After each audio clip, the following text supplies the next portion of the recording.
আসলে পেশরি বিফের লুকসটা কেমন ছিল? ইটস লুক ডেলিশিয়াস, দেখতে খুবই চমৎকার ছিল। সো এখন এটাকে আমি খাবো। এই যে এখানে দেখতেই পাচ্ছেন পেশরি বিফের যে কালারটা, ইটস গুড, রিয়েলি গুড ছিল। কালারটা চমৎকার আসছে। সো প্রথম রান্না হিসেবে পেশোয়ারি আর কি, পেশরি বিফ আইটেমটা চমৎকার একটা কালার আসছে আর কি। আর ফ্লেভারটাও চমৎকার আসছে, একটা মানে চমৎকার একটা ফ্লেভারও পাচ্ছি। তো মাংস নিয়ে নিলাম, আলু নিয়ে নিলাম, আর সাদা পোলাও ছিল।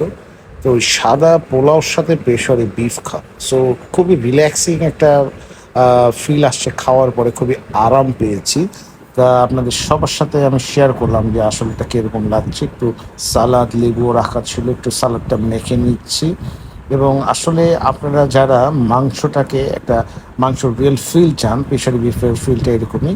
এরকম একটা মাংস রান্না আমার মা বেঁচে থাকতেও করতো। ওটা যে কাটা মশলা রান্নাটা হইতো চমৎকার, তেল ছাড়া। খুবই সুদিং লাগছে খাওয়ার পর, খুবই রিল্যাক্স লাগছে। তো আসলে খুবই সফট ছিল। ভালো লাগবে, আইটেমটা খারাপ না। সাদা পোলাওর সাথে প্রেশারি বিফটা ইজ গুড, রিয়েলি ভালো লাগছে আর কি। বাট এই আইটেমটা প্রেশারি বিফ সবার ভালো লাগবে না। যারা খাবার একটু এক্সপেরিমেন্ট করতে চান তাদের জন্য অবশ্যই ভালো লাগবে। ফলো মাইনুল মিশু।